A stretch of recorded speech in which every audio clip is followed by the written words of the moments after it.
Did you know? The last independent king of Dahomey, a fierce African ruler, once stood against the French Empire, the most powerful colonial machine of the 19th century. His name was King Hasu Bowel, the last independent ruler of Dahomey. It all began in the 19th century, along the shores of West Africa, the ancient kingdom of Dahomey, modern-day Benin Republic. The Dahomey kingdom had already established itself as a powerful force in the region. Known for its fearsome army, disciplined society, and rich cultural heritage, at just 47, Béhanzin became king, and unlike many of his contemporaries, he refused to bow to European demands. At that time, European powers were carving up Africa in what became known as the Scramble for Africa. France had already seized huge parts of West Africa, from Senegal to the Ivory Coast, and now it set their eyes on Dahomey.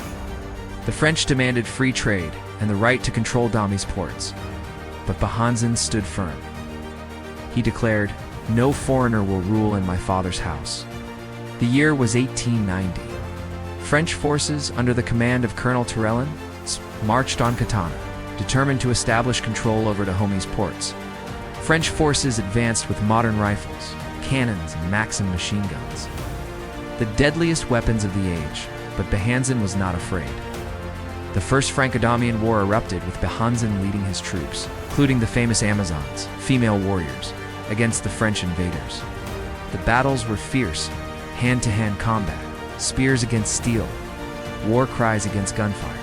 Despite being outgunned, the Dahomian forces fought valiantly, inflicting heavy losses on the French.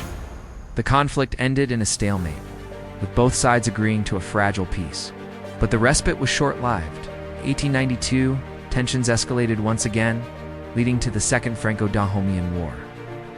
This time, the French came prepared, with superior weapons, a larger force, heavy artillery, warships, and supplies. Béhanzin, however, was not one to surrender easily.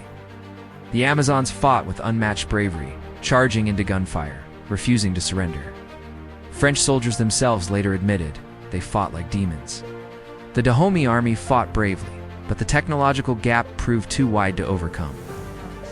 Despite their valor, Béhanzin's forces were gradually pushed back.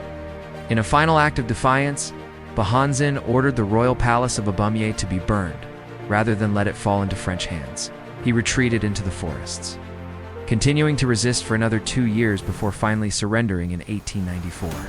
Béhanzin was exiled to the Caribbean island of Martinique and later to Algeria, far away from his homeland. Subscribe to Unheard Africa.